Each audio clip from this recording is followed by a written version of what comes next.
Hi students, and welcome to today's live IELTS class. My name is Adrian. I'm streaming to you from beautiful Victoria here on the west coast of Canada. I hope everybody is having a great start to their weekend. Students, this class is a members chat class. It is IELTS questions and answers for Band 9 success, meaning that this is a special class where members can ask me questions about the IELTS exam or about English to help you improve so you can get those high band scores for your next test. Welcome Saeed, welcome Arda. Good to see more members coming into the class. So again, as you're coming into this class, members, think about questions that are circulating in your mind, you're not sure of, you would like further clarity on, and I will do my best to help you out. Again, this class is brought to you by aehelp.com. For academic IELTS, visit us there. For the general IELTS, check us out at gieltshelp.com. We've got lots of information on our websites and of course lots of help for you to improve your band scores. This is our academic IELTS website here.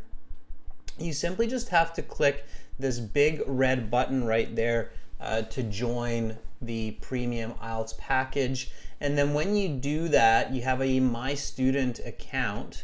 And in your My Student account, you have lots of great information. You have computer-based practice exams, full interactive course, and it's a really good idea to use this full interactive course. And then you have paper-based exams, PDFs, lesson videos. You've got tons and tons of lesson videos for all sections of the IELTS.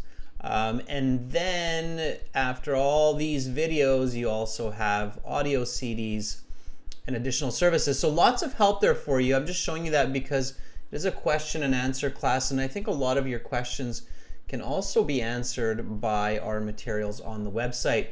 For general IELTS, gieltshelp.com, click that big red button. Welcome Sanjay to the class. Now, as you're thinking about your questions, members, we will also do voice calls. So you can ask me a question by typing it into the chat, or you will be able to verbally ask me a question also. And if you don't get an answer today by some chance, you can send me an email. My email address is adrian@aehelp.com.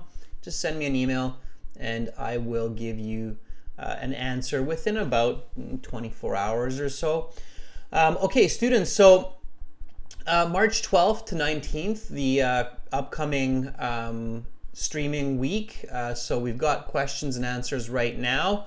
Then we'll have a speaking part 3 class that everybody can join. Okay, so everybody will be able to participate. And then next week we have lots of classes. So you can see we've got lots of speaking, writing, reading, and you can also see our schedules on our Instagram.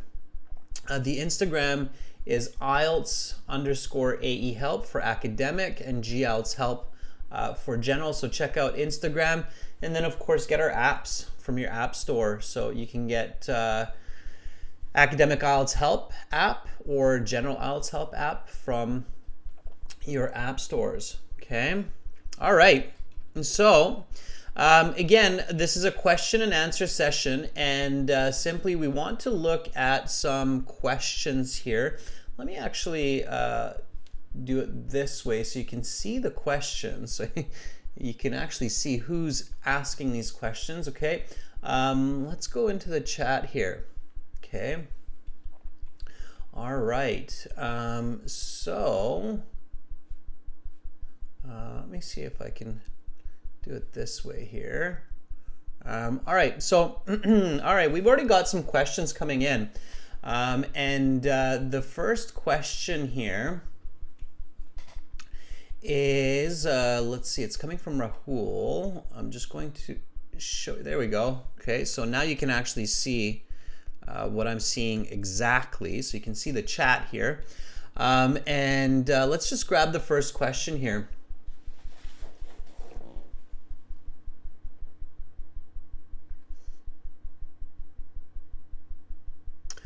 All right, so Rahul is asking a question. Sorry, Sanjay is asking the first question. So Sanjay is asking, it's about true, false, not given. Okay. Okay, let's take that. True, false, not given. So here is Sanjay's question. Let me copy it out so you can see it bigger. It's about true, false, not given. I follow a method such as SOV. Okay, Sanjay, can you tell me what SOV stands for? Let me see if I can get that. Here's the true, false, not given. Let me see this method. This method is news to me. I'm going to be honest with you, Sanjay. So I'll see if it makes sense, and then I'll tell you what I logically think is true or not true about it. All right. Okay, so this is Sanjay's complete question here.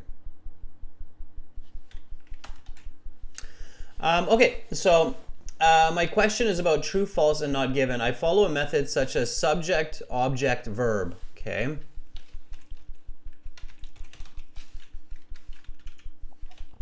Subject, object, verb.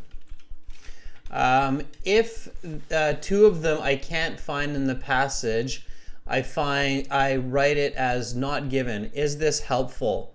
Example, Ram plays football. If passage is only talking about Ram, not about play and football, in my point of view, it will be a not given.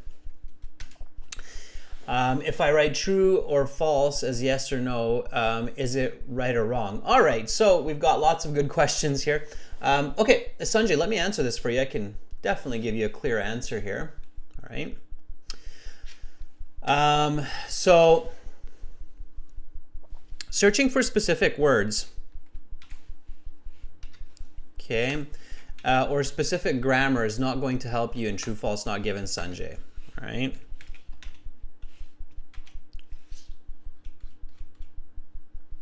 So let me jump over here. So in true, false, not given, searching for specific words or grammar, such as subject plus verb plus object. Let's write it as usual English here. Plus object will not necessarily give you the right answer. Okay, so I don't recommend this technique. This, I would call it a trick, because it is slow and the passage is paraphrased, both with words and with grammar. Okay, so you might see something like this. Okay, let's take your example, Sanjay. So Sanjay says the example is Ram plays football. If the passage is only about talking about Ram, not about play and football, it becomes, in my point of view, not given. Yeah, but Sanjay, you might see something like this. He plays football. And now you don't see the actual subject, Ram, but you see a pronoun. Okay, or you could see something like this. Football is very popular in the city. He is the captain of the team. Okay, so you might see something like that. So if he If he is captain of the team, then I know that he actually plays football. Okay, so if I'm searching here, it would take me a really long time to find this answer. And basically here, the fact that Ram plays football is coming not from one, but from two sentences. Does everybody see that? And in fact, IELTS true, false, not given will often have one or two questions where you need to understand more than one sentence in the passage in order to understand whether or not the statement is true or false, okay? Some of the easier true, false, not given questions, this might work, but not for all of them, certainly, okay? So I would not rely on this for two reasons. One, it's a hit and miss technique, and two, it is slow, okay? So that's why I wouldn't do this, okay? This is a hit and miss technique, and it could be very slow to yield an answer. Okay, so hopefully that makes sense. I mean, you know, if Sanjay, if you feel like this technique is really working for you, test it out. That's my other suggestion. So whenever you find new strategies online and from teachers, test them out. Check to see if they are valid and reliable.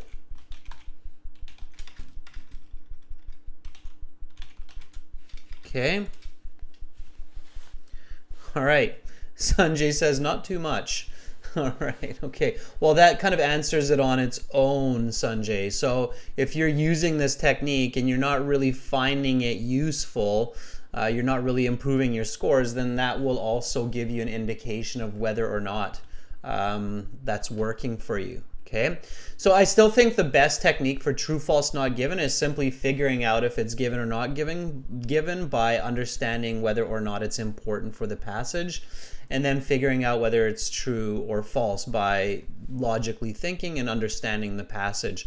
Okay, and then this was a second question that Sanjay just asked. So Sanjay asked, if I write true or false instead of yes or no, is it wrong? The answer here is yes, it is. Okay. So answer yes, it is wrong. Okay. You cannot write yes or no if the question is true or false. These are actually considered two different types of questions by the IELTS, even though they're very similar. So yes, it is wrong. You cannot make this mistake in the computer-based exam because you actually just click on a little button, like you don't actually type true or false. But you can make this mistake on the paper-based exam. So pay attention, okay? Don't lose easy marks. Okay, yeah, you will get it wrong. Okay, the instructions are very important and they're very specific. So if it asks you to write true or T or F, you can't write yes or no, Y or S, because they're not exactly the same word. So be really careful, okay? All right, so those were some good questions by Sanjay, all right? So Sanjay, yeah, true, false, not given. I know people are really looking for like strategies that, you know, work, but at the end of the day, you just really have to comprehend the passage and use good logic, a good string of logic to figure it out. Okay. Yeah, Rahul, I see that you have a question as well. So here, let me show you. I am being as fair as I can, going in order. So Sanjay was right here, and now I'm looking at Rahul's question. So Rahul's question is, hello sir, I had given the exam in August 2019 where I had received 8.57, 65, and 6.5 bands in the listening, speaking, writing, reading, writing respectively. My requirement is 8.777 and giving an exam in the next 10 days. Can you help me with any inputs? Yeah, absolutely, Rahul. Okay, sure. I can give you a couple of important pieces of advice, okay? So,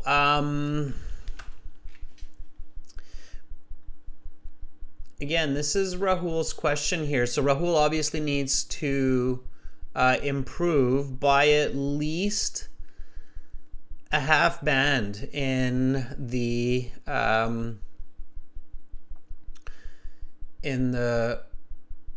writing and speaking, okay, which are usually the most challenging, okay?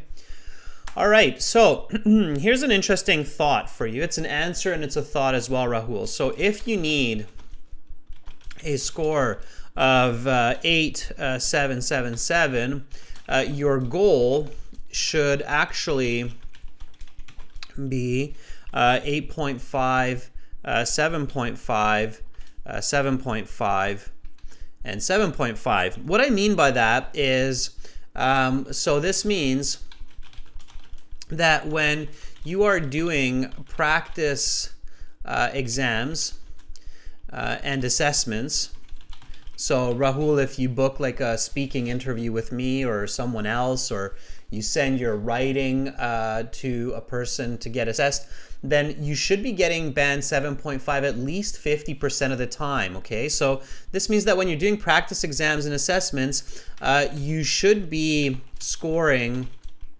above your requirement at least 50% of the time, okay?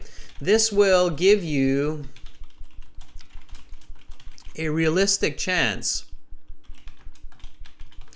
to earn your desired band score without sitting the IELTS exam multiple times and spending a lot of money. Okay, so if you're just reaching 6.5, then I recommend, Rahul, making sure that you get those higher band scores in your speaking and in your writing before you go sit your exam. So luck is not going to be enough to get you that half band score, especially when it's on 2 sections. And your reading section was right at the cutoff too. And I feel for you because I know how painful it must be to miss that that cutoff by half a band. But really the trick is that you have to try to go for a little bit of a higher band score if you need these scores. So you really want to practice, find your areas of weakness, focus on those areas of weakness, and then improve on those so that you can get those slightly higher band scores at least some of the time, okay? So again, remember what I just said. So identify your areas of weakness and really focus on these to get the higher band score. Okay, so if it's spelling in the writing, then work on your spelling. If it's your grammar, work on your grammar. If it's fluency in your speaking, then work on that, okay? All right, students, so I think, let's switch to some voice calls. I'm typing lots. Fingers are all warmed up, so I think maybe it's time to warm up my ears a bit. And I'm going to take some volunteers. Like I definitely see that we've got some more questions. So Arda's got a question. Miyen has a question.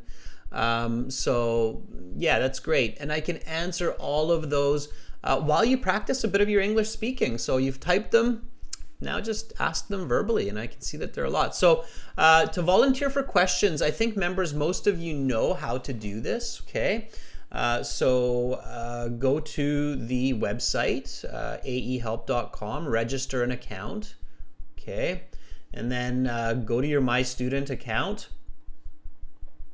And this will be a nice way to warm up for the next class, right? Because we have speaking part 3 coming up next. So click on Student Partner Speaking. I will be looking for the members that are asking questions. Enable your microphone, and then, of course, message me. Just ping me, Master. You'll see me as Master. Just go, I have a question. You can say, I want to volunteer, or you can just say, I have a question. It's a bit more accurate in this context, okay? So let's do this. Let's hop over to the website. Okay, it's the general one. You can do it in the general one, by the way, as well. It'll work just the same. Here's the academic one. I'm all logged in already, so let me show you what to do if you're not logged in. Okay, so if you're not logged in, you can click again on these buttons right here to register a paid or a free account. And then when you do, at the top there, you have your My Student account. And then in your My Student account, you have this Student Partner Speaking. That's right there. Okay. Click on that Student Partner Speaking, and then you'll be in here. Okay. So Saeed is in here. Manguberti is in here. False is in here. And I think False is one of our members. Maybe it's Saeed. So if you have a question, okay, then just let me know. I can see Mia's in here. Okay. Arda has a question. Hi, Arda. Okay, let's get this question from Arda.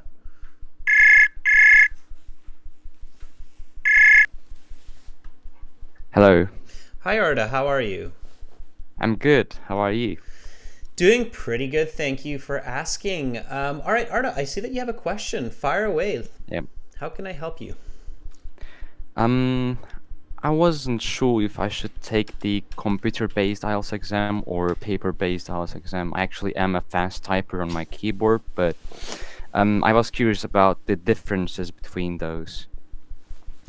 Yeah, and a lot of people are. So there's definitely advantages and disadvantages to both of them.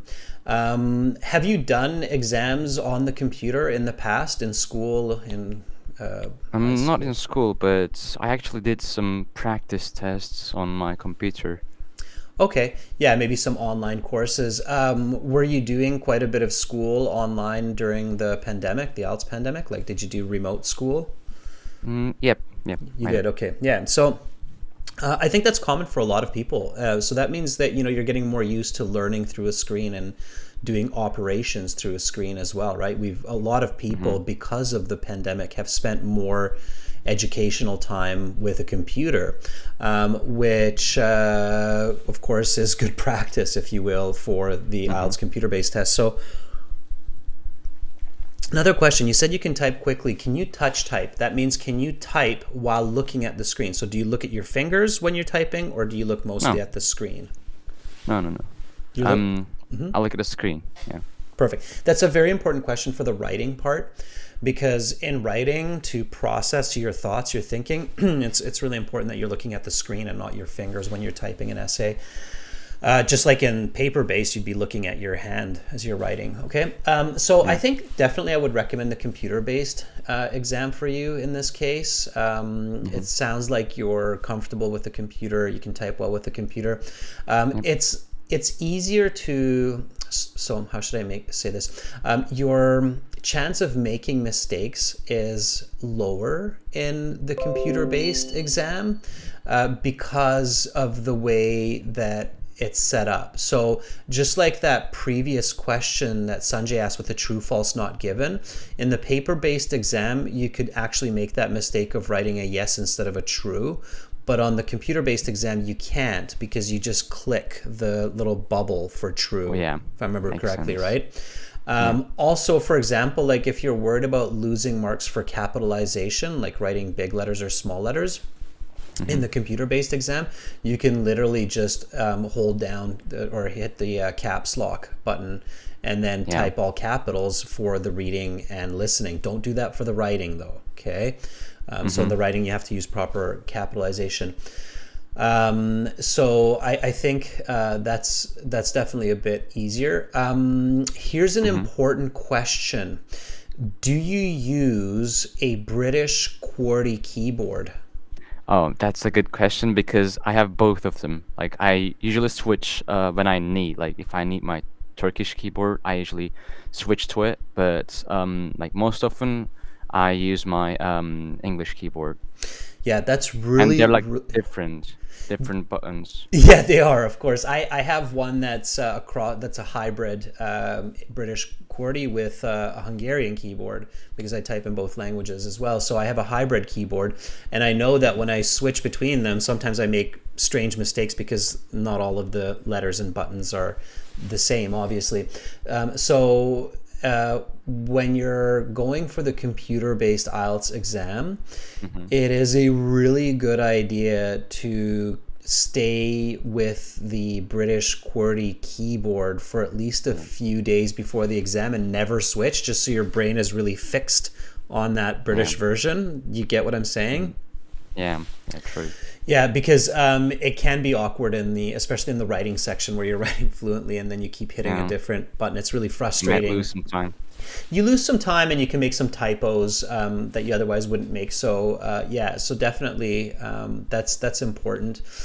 Um, what else? Yeah, with the computer, there was something that I remember when I was doing, because I did the computer-based exam in February of 2021, and uh, the the one advice when you do the computer-based exam Hmm. is use the tab button. You know the tab button that's kind of up at Yeah, the I do. top left on the Yeah, keyboard. It helps you to jump through questions or jump through parts.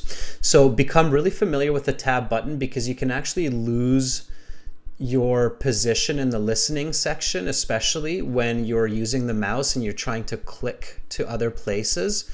So the mouse clicks I found were a little bit distracting during the computer-based exam, especially during the Hmm. listening section. So it's good to be able to use the tab button to jump to the next question instead of using Yeah, the mouse click. it would be quicker also.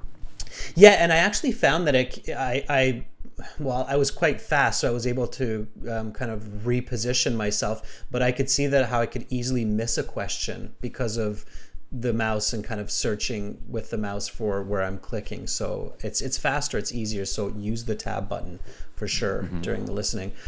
But yeah, I would definitely recommend the computer-based exam if you've got good typing skills and you're comfortable with the computer. Definitely the computer-based in that case.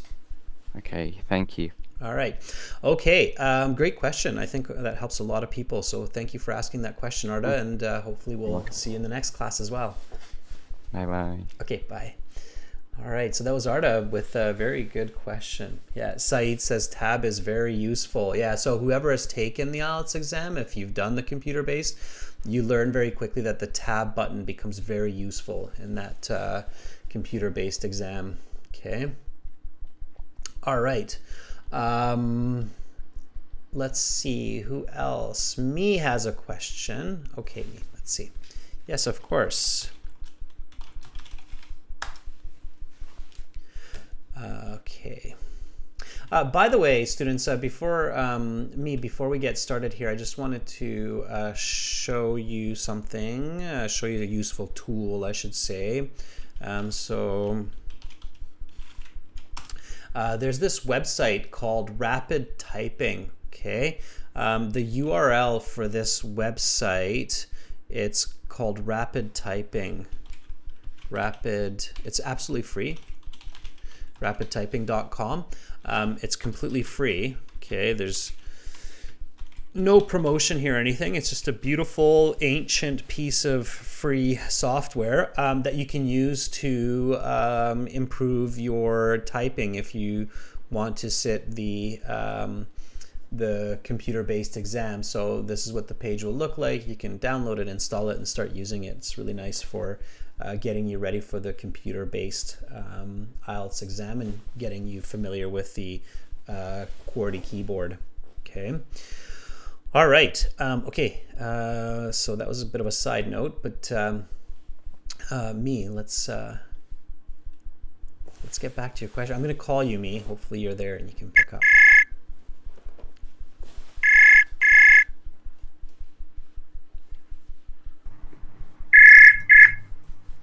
Hi, me.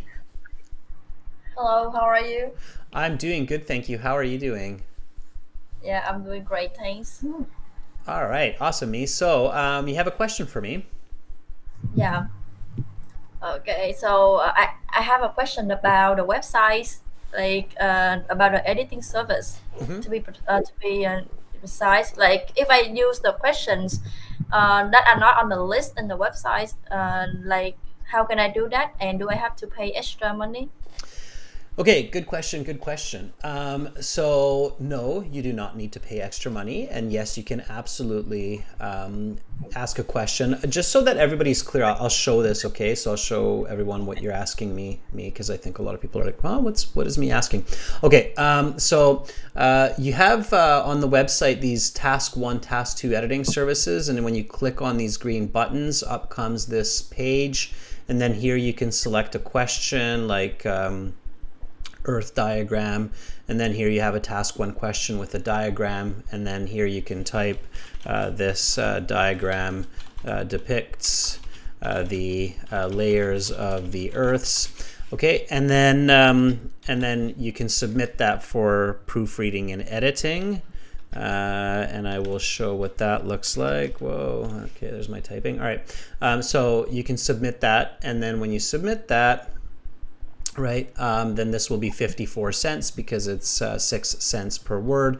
You enter your credit card information and you're off to the races. Now, if you have a different question, like if you have a question from the Cambridge book, for example, right, Yeah. then it's not in this list, but you want to do that one anyway.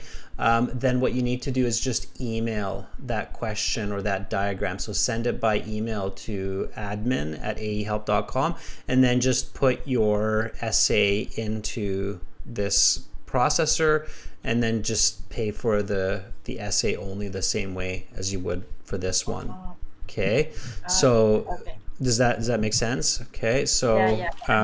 so here, let me type that up for you as well, just real quick. Okay, so if you have, I've got all this highlighting and everything going on. Okay, let's go from here. So if you have a task one or two question that is not on the website, simply send it by email. And our editors, sometimes it's me that's editing. I've got a couple other people who help me, but we can match it up. So we'll match up like, okay, that's the question for that essay, and it's not a problem. So that is not a, simply send it by email, and let us know that you submitted an essay for editing. Okay, and then you get back the edit. Let me, since I'm gonna take the opportunity for your question to actually show students what they get. Okay, so give me a question.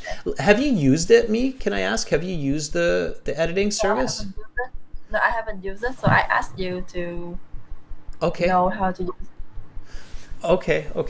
I am going to access that in a second. Yeah, it's a really good service. I think for some people it seems a little bit expensive at first, because if at 6 cents per word, that means that if you write like 150 words, task one, it's $9. And if it's 250 words, then it's $15 US, right? Those are the minimum. And of course, it's because we're working with, the cost of work in the West, in Canada and the US, and you can't have an editor working for less money than that. But it is worth doing it at least once or twice before your IELTS exam, just to get a good idea of where you're making the most mistakes, where the weaknesses are. And I would recommend people to do it at least like a month or two before their exam, so they have time to improve on their writing. I'm just opening up an example here, so let me just give me 2 seconds. Okay. All right. Here is. Okay, so here's an example of what you would get for this is a task one general submission here by a student, and you can kind of see the way that it works. So this person answered a task 1. It's like a letter, and then obviously here you have the corrections, and then here you have comments of what the mistakes are. And then after the edited version, there's a final version that you look at, which is the clean version. And then we give further information at the bottom here. This work would score a band 6 before correction, 7.5 after. And then we grade it according to the IELTS criteria. So task response, coherence, cohesion, and then some key points that we understand by looking at the essay, like reviewing the use of gerunds versus infinitives is weak for this student, using a paragraph form instead of a bullet point form, paying careful attention to finishing ideas. So for this student, if they make those corrections, they would get a better band score, obviously. So that's kind of what let's say that would be about $8 or $9 to get this kind of an edit. Okay. Okay. Does that make sense? Yeah, I got it. Okay. Thank you, sir. Yeah, you're very, very welcome. I have one more question about the IELTS.com also. Can I try the computer-based exam on the website, like for 3 skills, like reading, writing, and listening? Yeah, you can. So for reading, writing, listening, of course, yeah. And then speaking is always face-to-face, even for the computer-based exam. So you can, yeah, on the website, if you go to the first tab, that's where you will find it. So here in the computer-based exams. So you kind of go through these and it will work on your mobile. It looks a little bit different, the format, than your official test, just for logic purposes. Like you can't... So the computer-based test that you do, the official one, there is no mobile version because it doesn't exist, right? So, but for a website, so many people are using the mobile that we have to create an adaptive or a responsive version that works on your mobile as well. But again, and I think this goes back kind of to Artist's question, if you are doing a computer-based practice exam, or sorry, if you're doing a computer-based exam, make sure to practice on a computer, not just on a tablet or on a phone, because it's a different experience, okay? Okay. All right, but yes, you can use them there, okay? All right, Me. And if you have any other questions about the website, just send us an email anytime, okay?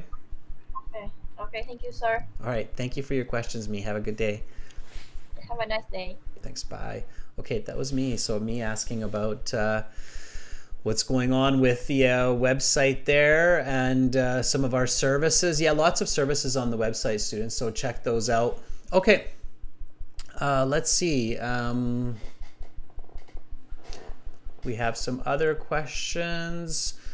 Saeed has a question, I believe. Let's see. Okay, let's give Saeed a chance to answer. All right. Hopefully you are ready, Saeed, with your question. Okay.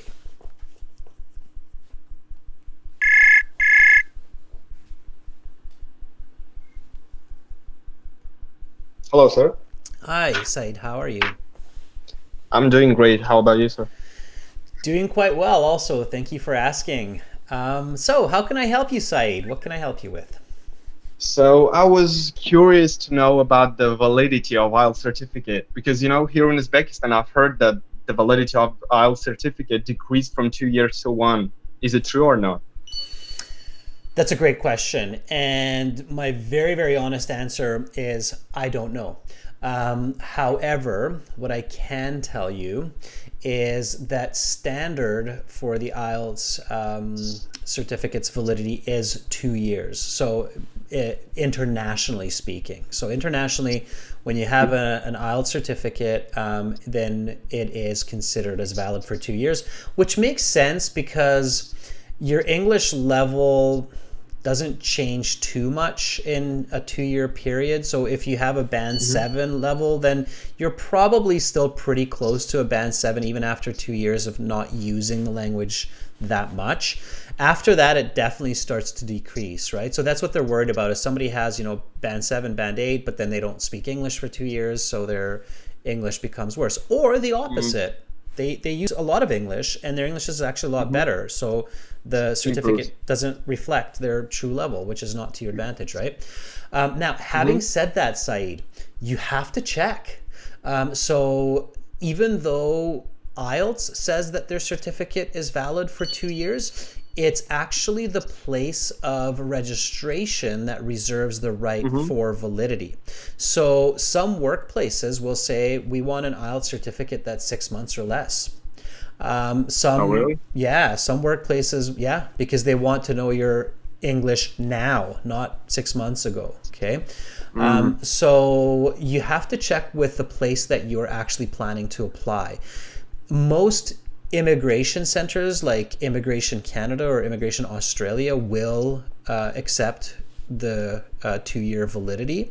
But for universities, for example, for the academic IELTS, I know there are lots of universities that want the IELTS certificate to be 1 year or less. So even though IELTS says it's 2 years, the university can say we want it to be 1 year or less, and then it has to be that, right? Okay. And there's logic for that, right? University is very competitive. They want a precise English, not a kind of a precise English. So they want to know what your English is within the last year, right? So you have to check. And here's another interesting answer for you. Some places don't really care. Some places will say, even if it's 3 years old and expired, they will still accept it. Okay. Oh, really? Yeah. There are places where it's not the end of the world if your IELTS certificate is expired, as long as you have it. So you just have to check with them. It's less common, but places like that exist as well. I've heard of people applying for certain jobs where they said, okay, it's fine, it's 3 years old, no big deal, because they do they'll do an interview, right? They'll do like a job interview, and then they'll know anyway. So if you have an IELTS certificate that's 3 years old and you want to get sponsored for a work visa or something, and they'll say, okay, well, let's do an interview. If your English is still good, then we'll take the certificate, not a problem, right?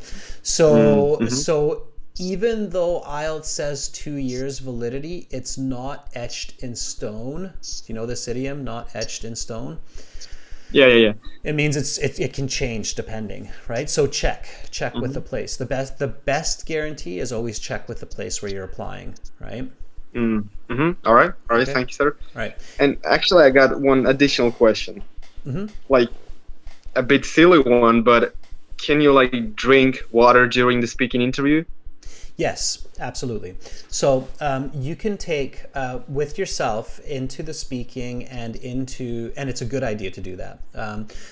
You can take water into both the sitting version or the sitting part of the test, which is the listening, reading, writing. Listening, reading, writing. And the speaking. So you can take water into both, but and you can take an eraser, a pencil, and a pen. So those are the items that you can actually have with you. Okay, eraser, pencil, pen, and water. But you cannot have writing on any of these. Okay, so you can, if you have a water bottle, like that you bought in the store, for example, a bottle of Dasani or Aquafina or something, then you have to take the label off the bottle. Okay, if you walk in, but they'll tell you that. So when you go and register, and you can show it to the people there, you can say, this is my water bottle, is it okay? And they'll say yes. Or if it's got writing all over it, like the definition of the word convey is, and it's written on the side of your water bottle, they'll say, no, that is not okay, sir. You cannot have a dictionary on the side of your water bottle. Okay, so they're really paranoid, I guess, about I don't know how much made in China would help you on the side of your eraser, but they prefer you not to have that kind of writing on anything that you take into the exam with you. Okay. All right, get it. Okay, but take water with you, and be careful how much you drink. You want to hydrate, so you want to drink enough that you're not thirsty. It also helps you to stay calm. I would recommend having cold water, because cold water makes us alert and calm in the moment. So having a bit of cold water, not ice cold, like it shouldn't freeze your throat, but cold water, and don't drink so much that you have to run to the washroom, because of course that's uncomfortable and inconvenient as well, right? But yeah, and you can even use the water bottle to buy time. Like if you get a question, if you get a question in part 3 that's kind of tricky, you can pick up your water bottle and be like, just a moment, I just need to wet my whistle. And then you wet your whistle. That's an expression in English, by the way. I'll throw that up for everybody. So, and you can even buy time that way. It's kind of a clever little trick. So you can say, just a moment, I need to wet my whistle. Okay, which means it's an idiom that means I need a drink of water. It basically also tells the person that your throat is dry, so you're having difficulty speaking, right? You could be professional about it too. You could just say, just a moment, I need a sip of water. My throat is quite dry. And of course, while you're saying all of this, you should be thinking about the answer to the question, right? So not about the water, like, ooh, water, but actually thinking about your answer to that question. So if you're getting a question where, it's a little bit tricky and maybe there's some vocabulary that you need to come up with in your head, but don't do it like, and I'm not saying too often, like don't do like every question. Oh, I'm sorry, I need it. The person will be like, is this person okay? Like they're just, are you here for the speaking exam or are you here to drink water? So once or twice, it's fine. Just take a moment to take a sip of water, think about it, slow yourself down, focus, right? So it's a good technique for sure. Good questions, Arda. Thank you. Or sorry, Saeed. Thank you for those questions. Those were great. All right. Thank you too, sir. Okay. Appreciate it. All right. Have a great day. Bye. Thank you. You too. Bye. Okay. So that was Saeed with some very good questions about drinking water during the IELTS exam and what to do there. That was fantastic. Okay. So let's see if we have any more questions. Amrit has a question, I think. Okay, Amrit, why don't you ask me with your voice? Here we go. Are you there? Okay.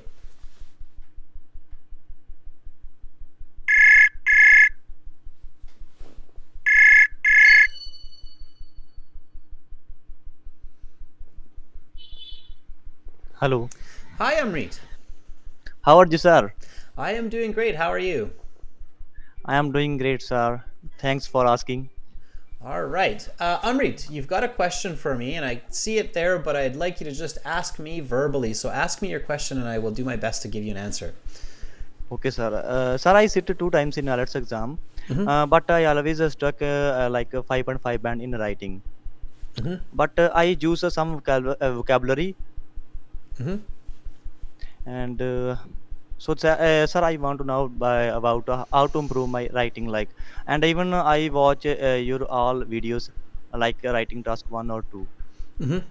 Yeah, so when you're really stuck in writing and you're not sure what's going on, this is exactly the time that you should be using a professional editing service for the IELTS, like what me was asking about. So when I was showing this editing that I just put up here again, I would highly recommend spending a few dollars. And I mean, I don't want to sound like an advertisement here. So even if you don't send us your writing, but if you send it to another professional, make sure that they do quality work. Okay, not all places do quality work. Make sure that they specialize in the IELTS exam. But I think it's definitely a good time for you to send a professional IELTS expert your writing, where you get detailed feedback like this, so that you can see where you're making those mistakes, and then you can really work to improve those mistakes. Sometimes the mistakes that are quick to correct in like a 5.5 to a 6.5 essay are in the introduction. So writing an indirect thesis versus a direct thesis. So a lot of students, for example, write essays with, in this essay, I will discuss these points and my opinion. Okay. Do you ever do that, Amrit? Do you ever write that thesis? Like, do you ever write, in this essay, I will discuss? Yes, sir. Yeah, so unfortunately, like that kind of writing, so when an examiner sees that sentence, in this essay, I will, and we talk, this isn't just me telling you this, I talk to lots of IELTS examiners. I have some colleagues, some friends who are IELTS examiners, and they tell me, they say, as soon as we see that sentence, in this essay, I will discuss these points and give my opinion, right away they're thinking like maximum 6.5, because that's not good writing. Okay, so for band 6, 7, 8, you have to write good thesis statements, good topic sentences. So my first advice to you, Amrit, is stay away from templates. Okay, like do you write, for example, do you write like on the one hand in one body paragraph, and then in the next one you write on the other hand? Do you do that? Do you know what I mean? Can you repeat, sir, please? Yeah, so when you start body paragraph 1, do you write like on the one hand and then something something, and then body paragraph 2 you write on the other hand something something something? Yes, sir. Yeah, so I do. yeah, so because you're writing these kinds of template essays, you're going to have a very difficult time to get over a band 6, 6.5. And if you're making some grammar mistakes and some word mistakes, then you're always going to get a 5.5. So IELTS examiners don't give high marks for essays that look like a copy of an online essay that they saw. Okay. Okay. But sir, but I am not use template. But I use like however in second paragraph like. Yeah, template expressions, right? And you have to try to stay away from these template expressions. So again, these are just a couple of quick tips, Amrit, that I know a lot of students make these mistakes or use these kinds of lower level writing techniques. So you have to use better writing techniques to get into that 6.5 to 9 range. You have to write a direct thesis. You have to have an effective leading expression, so not necessarily something like on the one hand, but something more accurate. So the best way for me to give you exact advice on this is for you to send us your essay and then get this kind of editing. Okay? Okay, sir. So I strongly recommend that, Amrit. Okay? Okay, sir. Sir, even I get a 6.5 band. How much vocabulary use in writing? Like in 6.5 band? For vocabulary? Yes, sir. It's difficult to say, because you can write a very good essay with a few words and you can write a really bad essay with a lot of words. So it's not just about the amount of vocabulary that you're using, but it's how you're using that vocabulary. It's even more important, okay? But if you force me to, if you like said, Adrian, you have to tell me like how many words do I need to use, right? Then I would say you need at least a vocabulary base of like 2,500 words in English to write a 6.5 essay, okay? So you need at least about 2,500 words in English, okay, for a 6.5 essay. All right? Okay, sir. All right. Okay, good questions, Amrit. Thank you for that. Thank you so much, sir, Okay, for I'll giving me a talk to you chance. later. Absolutely. Thank you. Bye. Bye, sir. All right, that was Amrit.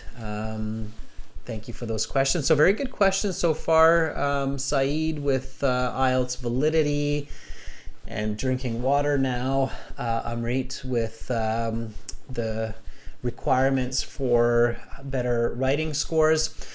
Students, I'm going to stop there, and I kind of see our questions have somewhat dried up as well. Fitsum, I do see that you have a couple of questions maybe. Fitsum, send me an email, okay? I'll show you again where you can send that email. So my email is, if you didn't hear an answer to your question, my email is right here. It's Adrian at aehelp.com. Again, students, our websites are aehelp.com for academic IELTS and gieltshelp.com for general IELTS. So make sure to visit us there and use the premium course. So again, the websites look like this when you log in. You'll kind of see this page here, and just click on that big red button right up there to join our premium package. General IELTS looks like that. Coming up in